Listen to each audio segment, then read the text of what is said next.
everybody, it's Kyle.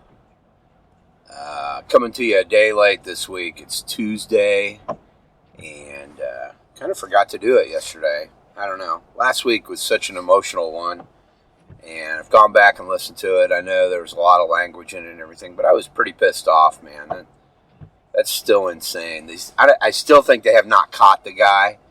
The good news is that it was just a domestic disturbance, if there is any such thing as good news out of this deal. But it wasn't some random shooting or something like that, so that's good, at least. Just a rainy day on my way into work on a Tuesday, driving through the gauntlet, and every day is kind of a rainy day lately, but we'll see how that changes. I bet in a couple months we'll be begging for some rain, but it's been pretty brutal. Last week, sump pump went out. Kind of had to change that on the fly. It had been raining so much, it was insane. Not the easiest thing in the world to do, but not that difficult either. It's just a matter of cutting and refitting some pipe and stuff like that. Got that baby in there, got it taken care of. Was able to work from home a little bit too. Anyway, that's about it. So what's bugging me? What is bugging me? That's tough. I mean, I could go off on Game of Thrones for a little bit, but because I don't really watch it. I watched like the first 2 or 3 episodes, and I was like, nope. I mean, it was okay and all that. It wasn't all that in a bag of chips like people were making it out to be. I think maybe those are people who've never experienced too much fantasy writing or never played D&D. I don't know, but I just don't find it all that interesting. So I won't really go off on that, but I get it. People like it. That's great. I'll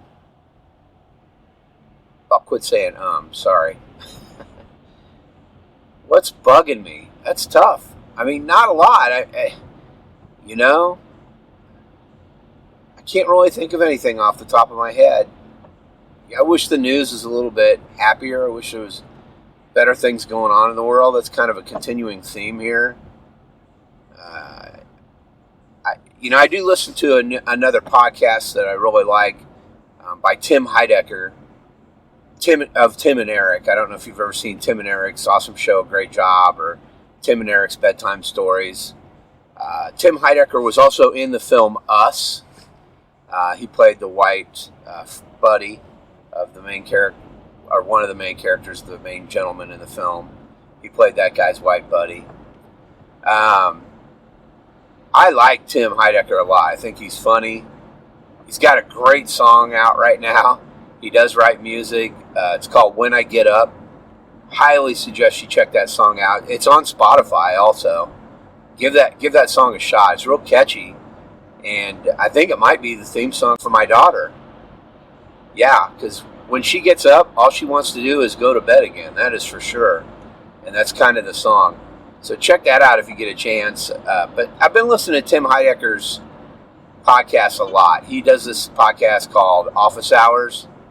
And it's a different time every week. But it's basically an hour and a half or so where he just goes live out of whatever his office is. And it's pretty crazy. It's pretty wild. He's got a couple guys that make comments and play sound effects in the background while he's talking about stuff. Sometimes he sings a little bit. They make Skype calls so people can contact and leave their Skype numbers, and he'll contact you during the show. It's fun. I mean, it's crazy and it's wacky, and sometimes it's hard to tell what the hell's going on there, but it's different, and I totally love that. So I've been listening to him a lot, and this week, or I guess it was last Friday, they had a guy on who is a conservative, but is a fan of Tim Heidecker's, which is interesting, because Tim Heidecker also writes a lot of anti-Donald Trump songs. They're pretty funny. You can check him out on SoundCloud.com and then / Tim Heidecker. It's Heidecker. But check him out. His songs are hilarious too. And they're not all Donald Trump. There's other songs in there too, but yeah, he makes no excuses for hating Donald Trump. He's not a fan. Anyway, this guy got on there and they started talking, and Tim Heidecker's, Tim's like, well, the guy said, well, he voted for Trump in 2016 and he'll vote for him again in 2020. And Tim was like, well, why? I mean, even after everything that's gone on, and he said, well, he wasn't his favorite Republican that was up for the job or whatever. He doesn't even think that he really deserves to be president. But there's two issues that they agree on. The first one is getting rid of Obamacare. And this gentleman also thinks that we shouldn't be taking care of our fellow humans in this country. The other thing he thinks is that Donald Trump truly is anti-abortion. I got news for everybody. Number one, we should all take care of each other, period. You may call it entitlement or whatever, and yeah, there are a few people who are taking advantage of it. Do you know that there's actually only ever been one welfare queen in the history of the United States? Did you know that? It's true. Go look it up. I promise you that is a fact. There's been one woman who completely took advantage of the welfare system and was the only true welfare queen in our history. Just kind of like the poison candy on Halloween. Do you know there's ever only been one case of candy that's poisoned and killed a kid? And it was actually poisoned by his own father to collect on a life insurance policy. And that was in like 1972. And ever since then, we're fucking crazy about poison candy on Halloween. Now, there have been razor blades and apples and bananas and crap like that, because there's loony people out there. But as far as poisoning candy, there's been one case of that ever in United States history. The guy put poison in pixie sticks and ended up killing his son to collect on a life insurance policy. And that is a fact. Go look it up. It's not fake news, as people like to say. So there's only been one welfare queen. There are people who do take advantage of the system. I definitely agree with that. And I think there needs to be checkpoints in place. But what that requires is more of an infrastructure set up, and it actually requires more government interference, which is what conservatives supposedly do not want. But, I guess the way to look at it is this way. The simplest way I've ever heard this put is this way. Is every American born with the right to a free education up through high school? Is that a right as an American citizen? It is. It is, and it's written in places, and it's guaranteed, and all that stuff. A free education, a good education provided to every American. So that is a right? Don't you have to be healthy to go to school? How can you get that free education and get your high school diploma if you're not healthy? How can you be healthy if you don't have health care insurance? So there you go. That quashes any argument. Sorry, it's simplistic, and I know there's ways to beat around the bush on that deal and argue certain aspects of it. But fact is, with the inflated prices of healthcare in this country, you have to have healthcare insurance. The prices are absurd, and you cannot handle those without healthcare insurance. It's impossible. They're so overinflated and so expensive and ridiculous and out of line that you have to have healthcare insurance. So I really don't understand where it is that we got away from caring for our fellow man. Is it when they started to become more brown? Is that what's going on? That's what it feels like to me. What it feels like to me is that there's a lot of, and this is coming from a white guy who has said racist things in his life and said sexist things and hasn't always been the greatest guy in the world, but I guess you could say now I'm woke. But what it seems like to me is that white people don't want to help brown people at all.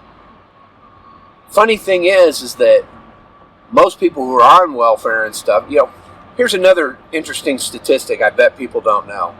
Did you know that only 13% of all Americans are black? Did you know that? Yeah, it's a fact. Go look it up. I think something like 19% are Hispanic, and Asian is like 3% or less. It's really little. But everybody else is white, man. There's some Middle Eastern in there too, and it's even less than Asian, I believe.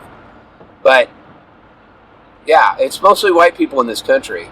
So mostly white people are collecting on unemployment and stuff like that. Did you know Obamacare is not free? Yeah, it's not. It's actually really expensive. And it shouldn't even be called Obamacare. It's just called that because he was president. But it's the Affordable Care Act. It's not free. It's actually really pricey. And the whole idea of the $100 penalty if you do not have insurance policy is put in there by the GOP. It was put in there to appease the GOP so that it doesn't appear as though that it's free health care or you can get away without paying nothing. So if you don't have health care policy through some company, if you're not buying one of these overinflated health care insurance policies on your own, then when you do your taxes at the end of the year, you have to pay a $100 penalty in your taxes. You don't have to pay $100 out of pocket. It just comes out of like maybe your refund or something.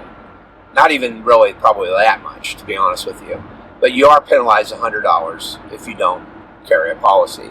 And the reason for that is that other people are paying for it, and that's to help negate some of the costs or whatever. But to be really honest with you, the actual reason that that's in there is to appease the GOP in order to get an Affordable Care Act passed. Okay? So, Affordable Care Act policies are expensive. If you go look at the deal, they don't tell you when it is anymore because Trump hates it so much because he thinks it's actually called Obamacare. No, it's called the Affordable Care Act. It just happened when Obama was in office.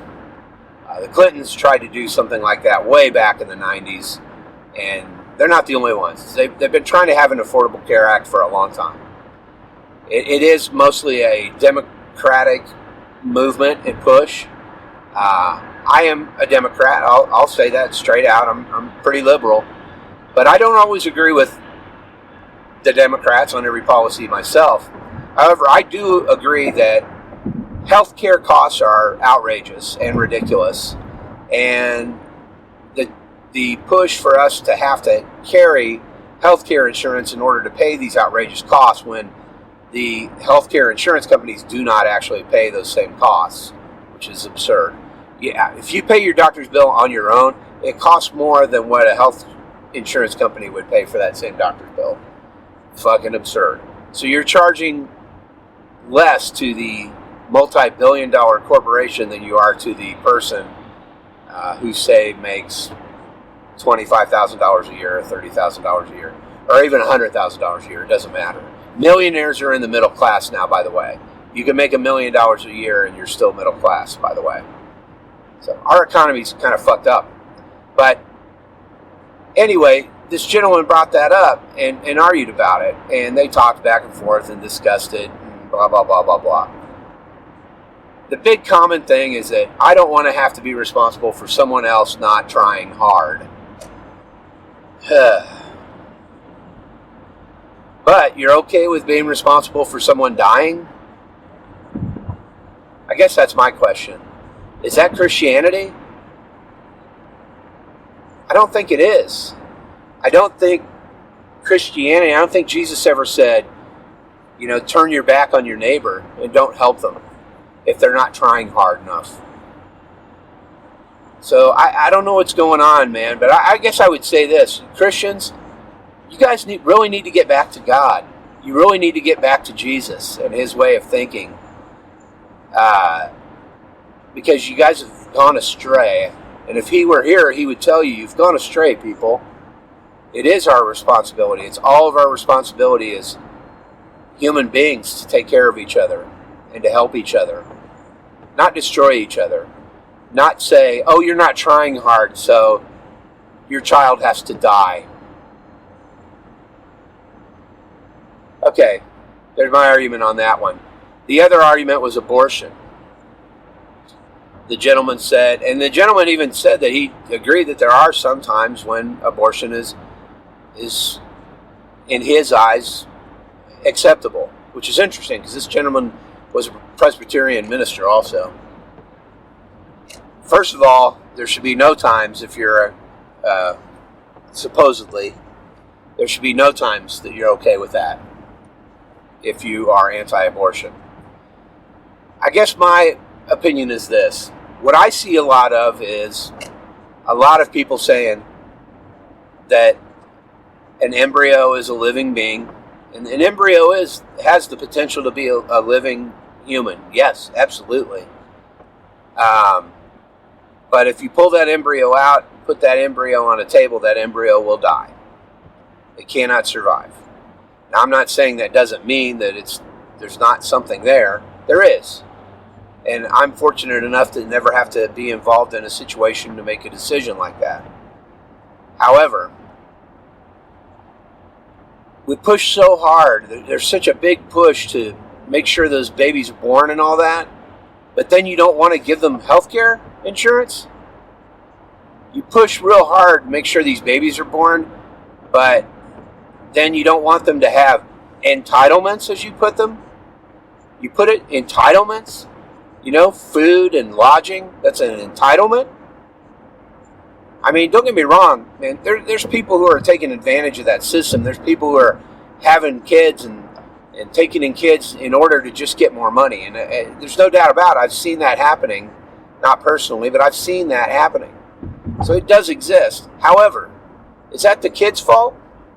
So basically, you want to make sure these children are born, but you don't want to help take care of these children afterwards? I mean, obviously, there's parents out there that are not good parents. And you can see that before these children are born. You can say, you know, this person themselves is still a child. They're still in high school. You know, they're a freshman in high school. Are they going to be a good mom or a good dad? Probably not, man. You know why? Because they're in fucking high school. They don't even know what the fuck's up yet. So, I hate the idea of abortion. I wish there was more birth control given out for free everywhere. I wish that people had less of an inclination to just have sex with whoever. But that's just not the way it is. People are inclined to get laid, man. People are inclined to grow up as soon as possible and not really know what they're doing, but have intercourse. And we know that, I guess I would say this. If you know that the masses are stupid, then you have to make laws and you have to agree to things for the masses. Not for yourself. Maybe you're smarter, okay? There's a song by Jane's Addiction. Old song, man. I'm going to go ahead and harken back to this one. I saw them at the first Lollapalooza. But there's a song by Jane's Addiction called Idiots Rule, meaning that idiots are in charge of all of us. And I got to be honest with you, I'm not talking about right now in politics or anything like that, but the idiots do rule in the fact that we have to adjust our laws and our ideologies to cover everybody in this country. And when you're covering everybody in this country, we're not super smart country. We're pretty fucking stupid because we've let our education system go down to shit. Teachers are overworked, underpaid. We don't respect them. We're getting to where we don't respect education anymore. But idiots rule, guys. So if idiots rule, we have to make sure that they're not birthing more idiots, right? But if they are birthing more idiots, we have to make sure that they live healthy lives and go to school, right?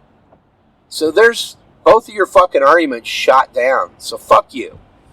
If you think those things, you're one of the idiots. Okay?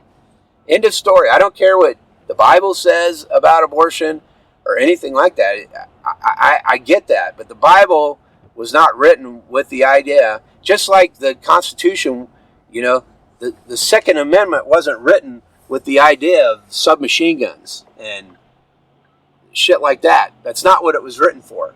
It was written for rifles and for hunting and to protect yourself against the American Indian and things like that, and other people out there. It was not written for